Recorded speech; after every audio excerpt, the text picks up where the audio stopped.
হৈছে লাই শাকটো যথেষ্ট লোকেল মাছ আছে। দৈনিক ঘৰ এখনত পাচলিতে যথেষ্ট পইচা খৰচ হয়, হয়নে নহয় বাৰু কওকচোন?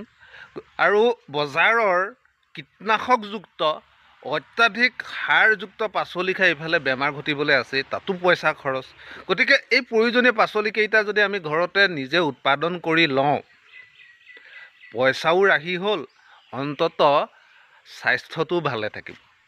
সৰুকৈ পাচলি অকণমান বাগান এখন আৰু কৰিছিলোঁ, তাকে আজি আপোনালোকক দেখুৱাবলৈ মন গ'ল। আহকচোন এইখন বাগানত, এই পাচলি বাগানখনত মই কি কৰিছোঁ এবাৰ চাওঁ। পাচলিৰ বাগান মানে এইখন এসময়ত ফুলনি আছিলে, ইয়াতে নানাবিধ ফুল কৰিছিলোঁ, কিন্তু প্ৰতিপালৰ অভাৱত ফুল গুচি উচন গ'ল, এনেই মাটিখিনি পৰি আছিলে। একেবাৰে ঘৰৰ সন্মুখত চোতালৰ আগতে মাটিখিনি কোৰ কটাৰী মাৰি উলিয়ালোঁ, ভাবিলোঁ এইবাৰ পাচলি খেতি কৰিম, আৰু কৰিছোঁ দুই এটা পাচলি।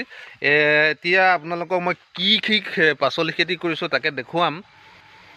এইফালে আমাৰ আইসকলে এই পালেং শাক উঘালি আছে। এয়া হৈছে লাই শাক। লাই শাক আৰু মূলা, তাৰমানে লাই শাকৰ লগতে মূলা গুটি একেলগে সিঁচি দিছোঁ।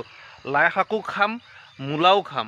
যোৱাকালি পালেং শাক অলপ উঠাইছিলোঁ, আজি বিকিলোঁ সেয়া বজাৰত, বিকি দুপইচামান পালোঁ।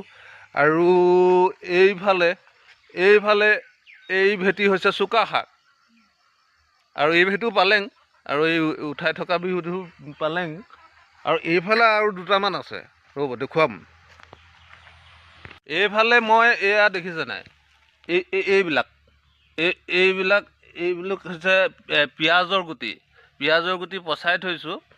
পিঁয়াজৰ গুটি পচোৱাৰ পৰা প্ৰায় 2 মাহ লাগে। 2 মাহৰ পিছত এইখিনি ৰুব পাৰিম। পিঁয়াজৰ নল বিভিন্ন পাচলিত দি খাবলৈ ভাল লাগিব। কেঁচা মটৰৰ তৰকাৰীৰ লগত পিঁয়াজৰ নলটো খুব চুট কৰে। এইবিলাক নল খাবলৈ পিঁয়াজ পচাইছোঁ। আৰু সিফালে অলপ লফাও কৰিছোঁ কেইজোপামান, সিফালে সেই মূৰলৈ। লফা কেইজোপা বৰ ভাল নাই হোৱা, তথাপিও খাবলৈ হ'ব। আৰু এইবোৰ শাক পাচলি পালেং, চুকা, লফা, এইবোৰ লোকেল মাছৰ তৰকাৰীৰ লগত খাব আৰু জিভাত মানে টকালি। সেইকাৰণে কৰিছোঁ। প্ৰথমে নিজে খাম, বচাখিনি যিখিনি বাচিব বজাৰত বেচিম, 2 পইচাও ল'ম, আৰু সেই বেচাৰ পইচাৰে লোকেল মাছ কিনি আনি খামহি।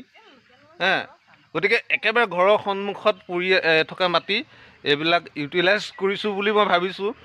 এনেই পৰি থকাতকৈ নিজৰ শাক পাচলিখিনিও নিজে উৎপাদন কৰি নিজে খাম, তাৰো এক আনন্দ সুকীয়া।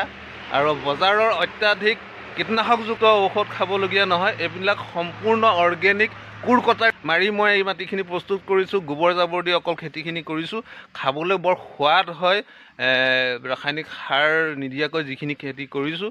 আৰু এইবিলাকে স্বাস্থ্যৰ কাৰণেও ভাল কৰে। আইগৰাকী কিবা এটা কোৱা। ঘৰৰ খাম, আইগৰাকীয়ে কৈছে যে বজাৰৰ খাম বুলি ক'লোঁ, ঘৰৰ খাম। লোকেল মাছ খাব পৰা ব্যৱস্থাও কৰি থৈছোঁ। এইফালে লোকেল মাছ খাব পৰা ব্যৱস্থাও একদম কৰি থৈছোঁ। এইটো দেখিছেনে? এইটো যথেষ্ট লোকেল মাছ আছে। শ'ল মাছ মানে অসংখ্য পোৱালি শ'ল মাছৰ দিছিলে, আৰু মাগুৰ মাছ, লোকেল মাগুৰ মাছৰ পোৱালিও ইয়াত যথেষ্ট আছে। কাৱৈ মাছ, এইখিনি একদম খোৱাৰ ব্যৱস্থা হৈ আছে। ধৰিব লাগে, পালেং চুকাৰ লগত আপোনাৰ দি ধুনীয়াকৈ তৰকাৰী বনাই খাব লাগে, কথা সিমানেই। গতিকে সকলো ব্যৱস্থা আছে।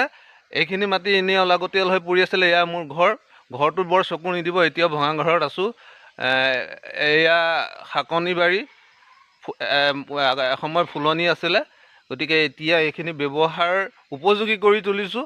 শাক পাচলিখিনি ঘৰতে খালোঁ, বচাখিনি বেচিলোঁ, পইচাও ঘটিলোঁ।